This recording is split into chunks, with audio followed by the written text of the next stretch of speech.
Hello at 20 minutes to the hour on Mad Dog Unleashed. Billy, good afternoon. How are you today, pal? What's going on? Chris, I love you. I listen every day. I just want to say that I think you are losing your mind with some of this Brady stuff.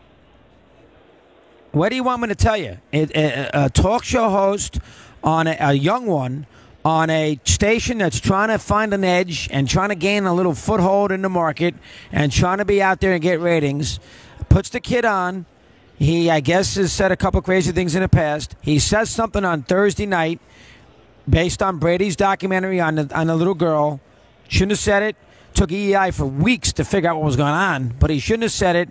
And then Brady decides to go on today and tell Morning Show that he's been working with for 15 years, including the hosts, that he's no longer going to go on again because of EEI with the other host who said something. Why wouldn't Brady instead say, guys, quietly, through his agent, have the agent call up EEI and say, you know what, Tom's upset, we're upset, this is not necessary, can you do something about this? Don't want the guy fired. Can you at least issue a statement that we're upset, that we have issue an apology, something quietly. Instead, Brady goes on and decides he's not going to do the show with the two guys and, basically disappears. Now, I'm sorry. That, to me, is not the proper thing to do. Now, you don't like it? Okay, Chris. I'm not defending the kid now. There's nothing to do with him. Forget him. This is Brady. That's not the right thing to do. Okay, but some of your takes, when you're going back and forth with these crazy callers from Boston, you actually said that more people have interest in you and Mike's documentary than they would have in the documentary. Brady's Facebook. Chris. Nobody watched Brady's Facebook. Yes. The Mike and the Mad Dog documentary was ESPN. It was a totally different situation.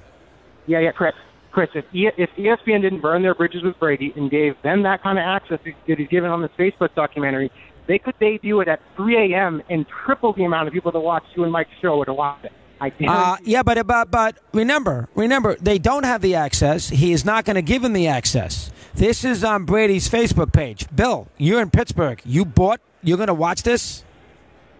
To see how Brady... what are you going to learn about Brady? You're not going to learn anything controversial. What are you going to learn about how Brady works out? About how he vacations with his family?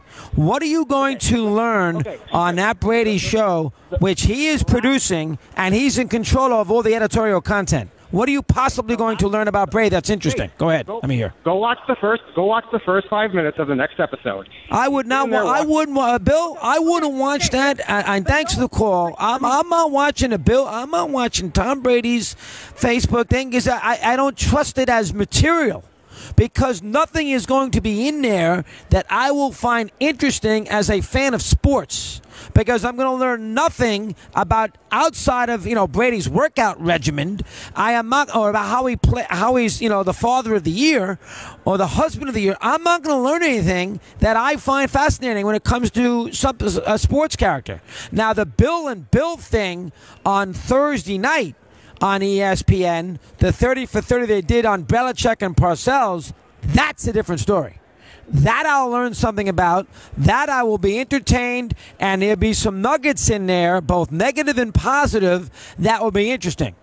When you have your own production company do a show on you with your editorial content and it's on you, that's not a good show. Unless you're a Patriot groupie, that is not a good show.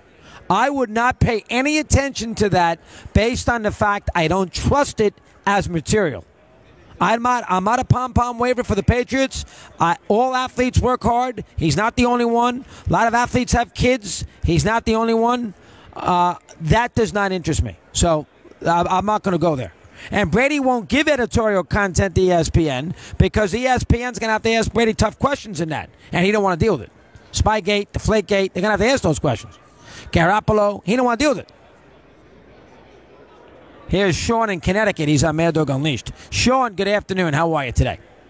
Before I get to Mary Tyler Moore, I got up at 4 in the morning the other day, and I got to tell you, when Federer and Cilic had the the deuce at the end of the third set and then into the early fourth set, that was some of the most dramatic tennis I've ever watched. Very good tennis at the end. Good job by Sean, part of the mob, but he gets a chance, and I did see the same thing that you did. And I'll get to the tennis here a little later on. All right, next. Go ahead. Mary Tyler Moore, give me some thoughts. What's the kitten's name in the closing credits? I wish I did know the name. I did read about it. What is the kitten's name? I don't even know. What is it called? Mimsy. Minzy. What jersey did she wear when she's washing her car in the opening scene? Ah, jeez. Come on, this is a no-brainer. Yeah, I got to. Well, she doesn't do that in every one of the Mary Tyler Moore openings. That's the first season she's not washing her car. That's later on. I don't know. I'd say 12. Is that correct? No, who? It's a famous athlete. Joe Namath? Fran Tarkenton. I wasn't sure if it was Tarkenton. You figure she'd wear a Viking jersey. Okay. Good job. What else you got? Anything else? Well, just these questions, because I researched everything. You told us to do it, and I went crazy doing it. What former sitcom famous studios did they shoot the first season in? Well, that's easy. That's the Desilu Studios, Lucy Arnaz, and yes, Lucio Bola and Desi Arnaz. Yep. Anything else? How many clocks were on the wall of the newsroom, and what studios? Yeah, I think there may have been 7. And remember, they had a time wrong on one of those clocks. I forget which one. They had a time wrong. Go ahead. Oh, it was 6. You're close. So it was good. Okay, here's a football one. In the season 5 episode with Ted Baxter and Lou had the betting system, what Super Bowl game was referenced in that episode? I'm not going to remember that. Go ahead. Which one? It was Super Bowl 9. They said Pittsburgh loses by 12 points. Dude, that would have been Dallas, right? Or was it Minnesota? No, it was 9. It was Minnesota. And the 16-6 game. All right, give me one more. Go ahead. How did Chuckles the Clown die? Yeah, I forget that. An elephant with a peanut, wasn't it? Yes, he was dressed up as a peanut in a parade, and an elephant stomped on him, thought he was food. Good call, Sean. Nice call there as we move it along well. Here, as we continue with phone calls, let's discuss it with PJ in Atlanta on Mad Dog Unleashed. PJ, good afternoon. How are you today? I'm doing well. I like the mob making up for last week's fiasco that they charged. Yeah, I know. They're trying to get back on our good graces. Okay, Go ahead. The question I had is when you were talking to Nobilo, like I'm a golfer. I play tennis. Now with this weight delay to hit a layup shot, now I'm going to go to play Eisenhower up in East Meadow, and I'm going to have to wait for the guy who already plays the tips, who's a hack, who can't break 90 to save his life. It's worse. I mean, amateurs emulate what professionals do. So when a professional sits there for 4 minutes and contemplates laying up, I got a guy, a foursome in front of me. It's already going to take 6 hours. Yesterday's round was 6 hours. These guys are not helping the sport at all by the slow play. I think they should have ready golf, just like we do, I'm sure you do when you go play Innisbrook down in Tampa. The slow play is ridiculous. And again, good job by Yeah, PJ, good job. We discussed this yesterday. I was fortunate. I got here, and that lasted forever, though, that last day. And I put the golf on really right around that time period. I think Jason J had just finished the 18th hole, and then the last group was coming in. Good call by PJ there. And the last group led by PJ Holmes, who was at -8. JB Holmes, who was at -8. Alex Noren, the Swede, was at -10, and Ryan Palmer was at -9. And Day was in the clubhouse at -10. So they all were in the mix, all in the middle of the fairway. And obviously Holmes needs a eagle to get the -10 to get into a playoff. So he needs to get on that green in 2. He's 251 yards away, and he took 5 minutes to decide what club to hit. And when the time he decides to hit the proper club, he lays up, which made no sense because he's not hitting a shot 100 yards into the cup. He laid up, which was just the dumbest thing in the world.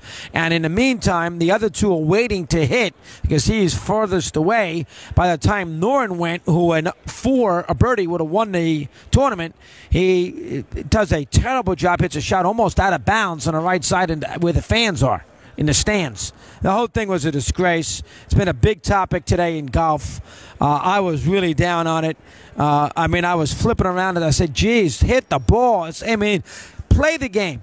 You hate the athletes. Play. You hate the pitchers who take forever. You hate the batters who step out of the batter's box. Play. You hate the tennis players who bounce the ball 50 times before they serve. Play the game. 10 in front of the hour. Continuing on Mad Dog Unleashed.